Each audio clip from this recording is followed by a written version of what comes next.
Last episode. Buong gabi na hindi nakatulog si Lucas. Hindi niya alam kung anong nagawa niyang kasalanan sa past life niya upang parusahan siya ng kapalaran niya sa kanyang pag-ibig. Boss, pumasok ang kanyang lalaking sekretary sa loob ng kanyang private office habang nakayuko siya sa kanyang table at tahimik na umiiyak. Mula kasi sa radio station, dumiretso na siya sa kanyang private office room at doon siya umiyak ng umiyak. Sa loob kasi ng private office room ay nandoon lahat ng mga alaala ni Isabel. Gusto niyang maramdaman kahit ang alaala lang nito. Nag-angat siya ng tingin sa kanyang sekretary. Pasinghot-singhot pa siya at pinunasan ng kanyang luha. Napansin niyang naawa ito sa kanya. Dahil siguro napansin ito ang pamumugto ng kanyang mata. Anong tinitingin-tingin mo, Henry? Hindi ka pa siguro nagmamahal, no? Hindi mo pa nararamdaman yung sakit kapag wala ka nang nagawa para pigilan siya? Yumuko siya uli. Lasing na kasi siya dahil kagabi pa siya umiinom ng alak. Pasinok-sinok na din ang kanyang salita. Napalunok naman ang kanyang sekretary. Boss, nagmahal na ako noon. Iniwan po ako ng asawa at anak ko, boss. Kaya alam ko po kung gaano kasakit ang nararamdaman niyo ngayon. Pero babalik po yung kung talagang mahal na kayo. Kaya niyo po yan, boss. Hindi niya ito pinansin. Alam niyang mabait ito pero this time wala siya sa sarili niya. Gusto niya lang umiyak ng umiyak. Why do boys, Henry, fall in love? Alam mo bang ang tagal ko nang hinintay mayakap siya at makasama muli? But she left me. He cried as if he lost everything. Ngayon nga lang niya na-realize na iyakin pala siyang tao. Babae lang palang makakapagpaiyak sa isang Lucas Guerrero. Sino naman may sabing iniwan kita? Parang may sumipa ng malakas sa puso ni Lucas nang marinig niya ang boses ni Isabel. Ayaw niyang mag-angat ng ulo sa pagkakayo ko dahil baka guni-guni niya lang ang boses nito. Boss Lucas, tumayo ka dyan. Nandito na ako. Lalo naman siyang napaiyak habang nakayuko. God, I think I'm crazy for thinking about her. Hoping that she is here. Napaangat ang kanyang ulo nang may kamay na humaplo sa kanyang buhok. Hindi siya makapaniwala na ang mukha ni Isabel ang kanyang nakikita. Am I hallucinating? Oh God. Tiningnan niya ang mukha nito. Makapal ang makeup nito just like the old times. God, I really missed her. Hinawakan niyang mukha nito. Makapal ang blush on nito na nagpangiti sa kanya ng isang malungkot na ngiti. I love you so much. Umiiyak si Lucas habang titig na titig sa mukha nito. Ayaw niyang kumurap dahil baka bigla itong maglaho. Kinurot niya si Isabel sa kanyang pisngi. Ngunit unti-unti na siyang nawalan ng malay. Lucas! Hoy! Gising! Nandito na ako, Lucas! Inalog ni Isabel ang kanyang katawan upang gisingin siya. Ngunit hindi na siya nagising nito. Oh my God! Medic! Dali! Utos ni Isabel sa sekretary ni Lucas. Nataranta ito at tumawag ng tulong. Naiwan siyang yakap-yakap si Lucas habang natutulog ito. I love you, Isabel. Napaiyak si Isabel nang marinig niya ang sinabi ni Lucas kahit tulog ito. Minamahal pa din siya nito. Naiyak siya nang makitang mugtong-mugto ang mga mata nito. Forgive me, Lucas. Mula ngayon hindi na kita iiwan. Hinalikan niya si Lucas sa noo nito habang iyak siya ng iyak. Ang luha niya ngayon ay luha ng labis na pagmamahal kay Lucas. I'm so sorry. Dumating ang mga company nurse at sinabing nakatulog lamang si Lucas dahil sa kalasingan at sobrang pagod sa pag-iyak. Pinahatid ni Isabel si Lucas sa mga bodyguards upang maiuwi niya ito sa White Mansion habang mahimbing itong natutulog. Habang natutulog ka, mahal ko. Ako naman ang gagawa ng paraan upang makabawi ako sa'yo. Naisipan niyang magluto ng sopas upang paggising nito ay mahimasmasan ito. Bumili din siya ng gamot para sa hangover. Tinabihan niya si Lucas sa kanilang malambot na kama. Habang mahimbing itong natutulog, pinagmasdan niya ang gwapong mukha nito. Niyakap niya si Lucas habang mahimbing itong natutulog. Biglang bumilis ang tibok ng puso niya. Nang unti-unti itong nagising. Umupo siya sa tabi nito. Aw! Sakit ng ulo ko. Nakaupo ito sa kama habang nakahawak sa ulo. Kinalabit niya ito. Psst! Hinanda niya ang pinakamatamis na ngiti niya paglingon nito sa kanya. Namilog ang mugtong mata nito habang nakatingin sa kanya. Sinadya niya talaga mag-makeup ng katulad ng makeup niya dati. Yung makapalang kilay at blush on upang ibalik ang dati nilang pinagsamahan. Isabel, ikaw ba yan? Napahawak ito sa ulo habang nakatingin sa kanya. Kinutusan niya ito ng pabiro. Malamang ako lang naman na nagme-makeup ng ganito palagi, di ba? Ngumiti siya ng matamis. For real? Baka guni-guni lang kita. Ang gwapo nito, kahit namumugto ang mata. Kinurot niya si Lucas upang magising ito ng tuluyan. Sinaktan niya ito ng kaunti. Ouch! O ano, masakit di ba? Ako nga to. Napangiti ito at namula ang mata. Mukhang gusto na naman nitong umiyak.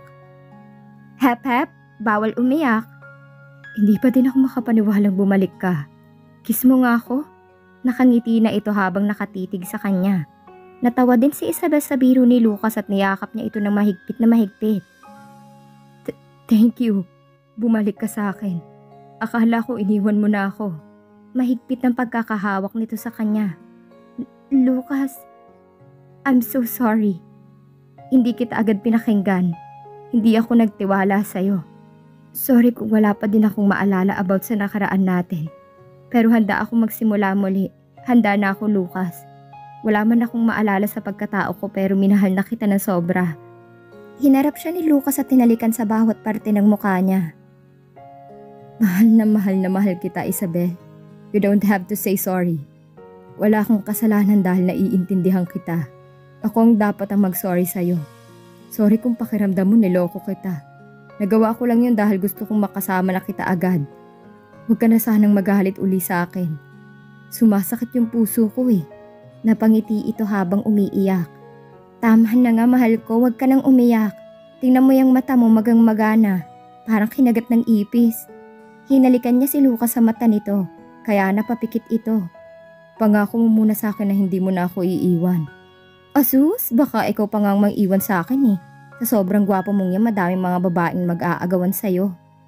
Lumabi siya na parang bata. Kinurot naman ni Lucas ang kanyang pisngi.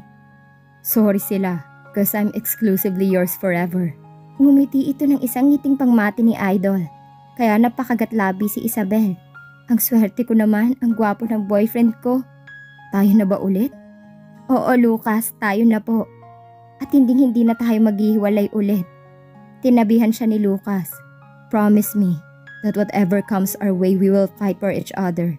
Kahit anong mangyari, you and I will grow old together. I will always be the only one you love. And you'll always be my everything. My happiness and my life. I love you so much, Isabel. Tumulo pa din ang luha nila kahit nagtatawanan na sila kanina. Yes, I will always love you, Lucas. Makalimutan ka man ng isip ko. Hindi ka makakalimutan ng puso ko. Simula ngayon mamahalin kita ng walang pag-aalinlangan. Promise? Napapangiti ito at parang kinikilig sa kanyang sinabi. Promise. Sa wakas nasabi niya din kay Lucas ang kanyang nararamdaman. Para siyang batang naglalambing habang nakayakap ang kanyang kamay sa leeg nito. Yumuko ito at tinalikan siya sa kanyang labi na tinugon naman niya. Honey, ayoko talagang pumasok. Napangiti si Isabel nang lumabi si Lucas sa kanya. Hinatid niya pa ito sa parking para lang pilitin itong pumasok sa opisina. Buong gabi nilang sinulit ang bawat isa. Pinaramdam sa bawat isa ang kanilang pagmamahal. Ano ka ba, mahal ko? May mga responsibilities ka din sa company mo. Sige na, pumasok ka na. Okay, uuwi na lang ako agad mamaya. Kapag wala na akong gagawin. Okay, ingat ka ha. Kiss muna. Napangiti naman na hinalikan niya si Lucas. Madaming nakatambak na trabaho si Lucas pagpasok niya sa kanyang private room. Napabuntong hininga na lang siya. Sa totoo lang ayaw na niya munang pumasok sa opisina dahil gustong-gusto niya pa munang makasama si Isabel ng matagal. Napapakanta pa siya habang nagtatrabaho. Dahil maya't maya niyang naiisip si Isabel.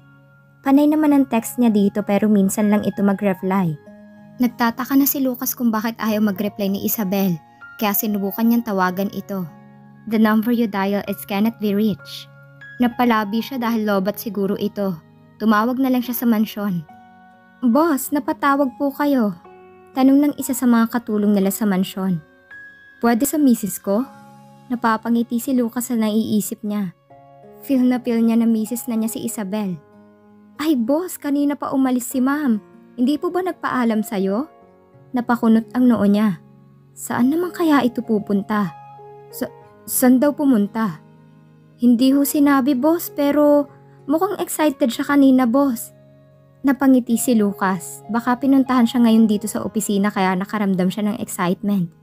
Okay Manang, thank you, bye. Nagtataka siguro yung katulong niya dahil first time siya mag-thank you at magbabay dito. Napakagatlabi siya. Namimiss na kasi agad niya si Isabel. Gusto na niya itong makasama uli. Napapitlag siya nang makarinig ng tawag. Para siyang teenager na na-excite nang makitang tumatawag si Isabel sa kanya. Napatayo pa siya sa kanyang upuan. Hello? Yes, honey. Napangiti siya dahil hello pa lang ni Isabel, buo na agad ang araw niya. Mahal ko, may radio ka ba dyan? Ha? Bakit? Basta. Mahal ko, makinig ka ngayon sa radio. Napapangiti siya dahil humahagik-hik ito sa kabilang linya. Hey, hello? Napalabi siya nang binabaan siya nito ng phone. Wala man lang bye, I love you. Out of his curiosity, binuksan niya nga yung radio na nasa kanyang phone. At nag-headset siya. Diyos ko, nakakakilig naman mga kababayan. Nandito ngayon ang babaeng pinagpala sa lahat. Ang babaeng inawitan ng ating napakagwapong caller nung Saturday night. Unti-unting napangiti si Lucas nang marinig ang sinabi ni DJ. Mukhang alam niya na kung bakit siya pinapakinig ng radio ni Isabel. Hindi niya maiwasang kiligin. Pakiramdam niya namumula ang kanyang buong muka. Boss? Kumatok ang sekretary niya at sumilip sa pinto. Shh! Wait, mamaya na yan. Tinaboy niya ito palabas ng kanyang private room. At nag-sign pa siya na wag itong gagawa ng ingay. Nakatutok siya sa pakikinig sa radio. Napapangiti naman ang kanyang sekretary bago ito lumabas. Hello, ate girl? Ang ganda-ganda mo naman pala, Chinita Princess. Kaya naman pala hibang sa'yo si Pogi. Salamat po, DJ. So, anong may paglilingkod namin sa'yo? Gusto ko lang pong bumawi sa mahal ko. Nagkaroon ng ingay sa buong radio station studio. Tila ba kinikilig lahat ng staff. Galing mo naman, pinapakilig mo naman ang buong studio at buong Pilipinas sa kaetyosan mo. Sige, kausapin mo na si Mr. Caller Pogi. Baka nakikinig siya ngayon. Honey, sana nakikinig ka na ngayon. Sorry kung hindi ko nasasagot ang mga text at tawag mo. Ang hirap palang pumila sa radio station. Mas na-appreciate ko tuloy yung efforts mo. I love you so much, Lucas. Nararamdaman ko kahit noon pa man. Siguro mahal na kita. Hindi ko man maalala ang nakaraan nating dalawa. Malimot ko man ang mga alaala nating dalawa. Kahit hadlangan man tayo ng tadhana. Ikaw at ikaw pa rin ang mamahalin ng puso ko. I love you so much. Salamat sa pagbibigay ng bagong pag-asa sa buhay ko. When he heard what she said, he felt love. He felt contented. He wants to thank God for everything. He wants to thank God for allowing him to meet Isabel in his life. She completed him. Pakiramdam ni Lucas ngayon pa lang siya naging kumpleto. She completed him. Masaya si Isabel pagkatapos niyang masabi ang nararamdaman niya sa radio station. Halos lahat ng mga staff ay tuwang-tuwa sa kanya. Nagpa-picture pa ang mga ito. Paglabas niya ng gate ay may isang black Mercedes Benz ang pumarada sa kanyang harapan. Tinted ang salamin kaya hindi makilala kung sino ang driver nito. Unti-unting binaba ng driver ng kotse ang tinted nitong salamin. Napanganga siya nang makitang si Lucas yon. Naka-shades pa ito at naka-black shirt and faded jeans. Napakagwapo nito. Napalunok siya nang ngumiti ito. Lucas? Baka pasukan ng langaw yung bibig mo, honey. Pilyo itong ngumiti sa kanya. Doon siya parang nagising sa pagkakatulala dito. Hop in? Pinagbuksan siya nito ng pinto ng kotse at agad naman siyang sumakay. Nakatitig pa din siya dito dahil ang cool nito. Akala niya'y hahalikan siya nito. Yung pala'y ikakalabit lang nitong seatbelt niya. Ngumiti ito nang mapansing pumikit siya. What took you so long? Almost 1 hour na ako naghihintay sa'yo. Nag-umpisa na itong mag-drive. Napakagatlabi siya dahil akala niya'y hahalikan siya nito. Ang dami kasing nagpapapicture sa akin. My boys? Napangiti siya nang kumunot ng konti ang noon nito. Seloso ka, no? Of course. Sa akin ka lang dapat. Wala naman makakaagaw sa akin. Napapangiti siya dahil hawak-hawak nitong kanyang kamay. Anyway, honey. Napatingin siya dito. Hinalikan nitong likod ng kanyang palad na hawak-hawak nito. May paraan ba para mapabilis ang pag-recover ni Isabel sa amnesia? Nandito ngayon si Lucas sa Jade Hospital. Kausap niya ngayon ang kaibigan niyang doktor. He trusted Dr. Luke Jade for treating Isabel's sickness. In most cases, amnesia resolves itself without treatment. Pero sa kalagayan ni Isabel, sa tingin ko konting treatments lang makakaalala na siya. What kind of treatments? Let's say family support or crucial. Photographs, smells, and music may help. Tinapik ni Dr. Luke ang kanyang balikat. You mean, makakatulong sa kanya kung ipapaalala ko sa kanya mga bagay na ginawa namin before? Yeah, kaya mo yan pare. Sige pre, tuloy pa ba natin yung naudlot na proposal mo? Napangiti siya na maalalang naudlot na proposal niya. I'll call you pre, sure naman itutuloy ko yon. Pero gusto ko sana mas maganda kaysa sa una nating plano. Iba talaga tama mo kay Isabel. Pangaalas ka nito sa kanya. Sobra. Tinawanan nila pareho ang kanyang sagot bago siya tuluyan lumabas ng ospital. Nagtataka si Isabel dahil isinama siya ni Lucas sa Guerrero Company. Habang abala siya sa pagtingin sa dating area niya. Habang inaayos niyang kanyang mga gamit na laglagang ballpen na nakapatong sa desk niya. Natigilan siya sa pagpulot ng ballpen dahil pakiramdam niya na ulit na ito. Pakiramdam niya nangyari na ito dati. Naupo siya ng tuwid sa dating workstation niya. Pilit niyang iniisip mabuti kung nangyari na ba dati ang pagkahulog ng ballpen. Habang malalim siya nag-iisip, biglang tumunog ng malakas ang emergency alarm ng buong building. Napasigaw siya at napatakbo kay Lucas. Oh my God! May sunog! Nataranta siya humarap kay Lucas nang hindi pa din tumitigil ang pagtunog ng emergency alarm. Napapikit siya ng mariin dahil pakiramdam niya may isang scene sa loob ng kanyang utak ang kanyang naaalala. Oh my God! Parang nangyari na to. Lucas! Parang ang sakit ng ulo ko. Napaupo si Isabel sa upuan ni Lucas habang niyayakap siya nito. Are you okay? Nag-alala ito sa kanya dahil namumutla siya. Tumangulang siya. May sunog ba? Anong nangyayari? Panik niyang tanong kay Lucas. Earthquake drill. Titig na titig ito sa kanyang mata. Earthquake drill? Lalong sumakit ang kanyang ulo dahil para nagre-replay sa kanyang utak ang mga nangyari noon. Come with me. Hinawakan ni Lucas ang kanyang kamay at lumabas sila ng private office nito. Madaming tao sa loob ng event center ng office building nang dumating sila ni Lucas. Halos lahat ng employees nandito nagtitipon-tipon. Madami din police at first aid team. Labis na nagtataka si Isabel nang dalhin siya ni Lucas sa stage. Nakatingin ang lahat ng tao sa kanila. Lucas, anong ginagawa natin dito? Kinalabit siya ng isang babaeng speaker ng event. Hi, natatandaan mo ba ako? Humiling siya at parang naiiyak siya dahil may unti-unting pumapasok sa kanyang utak. May pangyayaring naganap na noon. Don't push yourself to remember. Just relax. Bulong ni Lucas sa kanya habang hawak-hawak nitong kanyang kamay. Okay, let's start. Good morning everyone. Ako po ang director ng first aid seminar na to. And we have here our two lovely volunteer couple to perform the CPR activity. CPR activity? Napahawak sa kanyang ulo si Isabel nang lalong gumugulo ang takbo ng kanyang utak. Nanlalamig din ang buo niyang katawan. Pakiramdam niya unti-unti niya naaalala mga bagay na nakalimutan niya. She can feel her body is shaking. Niyakap siya ni Lucas at hinalikan ng kanyang noo. Kaya mo yan, honey. Punong-puno ng pag-aalala ang mukha nito habang nakatingin sa kanya.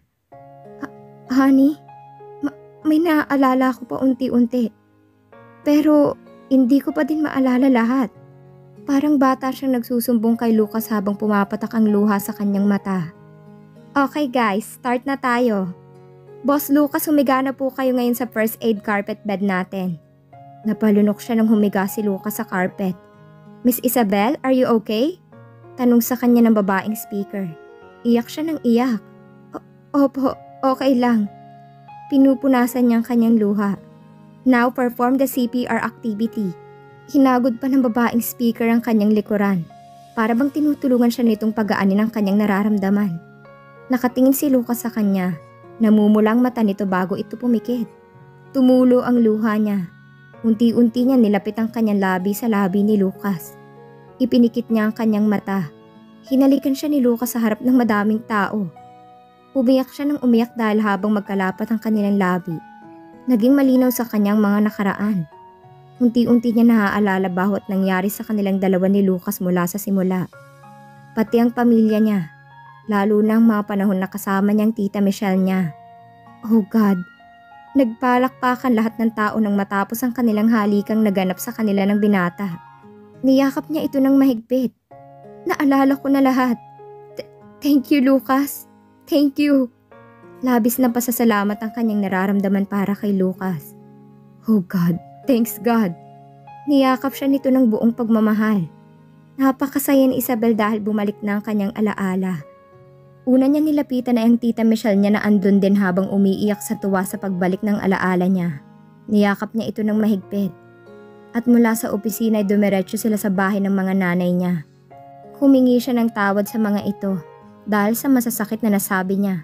At buong puso naman siyang pinatawad ng mga ito at nagkapatawaran sila. Masaya siya dahil wala man ng totoo niyang pamilya ay may bago naman dumating sa buhay niya. Ang mga nanay niya na mahal din siya. Makalipas pa ang ilang buwan ay isang engrandeng kasalang naganap sa isang beach resort. Pinaghandaan talaga ni Lucas ang espesyal na araw na yon para sa kanila ni Isabel. Alam nila na iyon ang simula ng panibagong buhay ng mag-asawa bilang Mrs. and Mr. Guerrero. Nahuli na rin si Marlene sa pinagtataguan nito at ngayon ay nagbabayad na ito sa parusang nararapat dito. Sa daming pagsubok na pinagdaanan ni na Isabel at Lucas ay sila pa din ang tinadhana sa isa't isa. Alam nila na marami pa silang pagdadaanan pero gagawin nila ang lahat para sa huli ay mananatili ang pagmamahalan nila sa isa't isa. Handa na silang bumuo ng pamilya na magbibigay kulay at liwanag sa pagsasama nilang mag-asawa. Ang bubuo sa kanilang pagmamahalan. At dito na po nagtatapos ang kwento. Sana ay muli niyo akong samahan sa mga series stories na nais kong ibahagi sa inyo. Please like, share, subscribe and hit the notification bell para lagi kayong updated sa mga parating ko pang uploads. Maraming salamat po.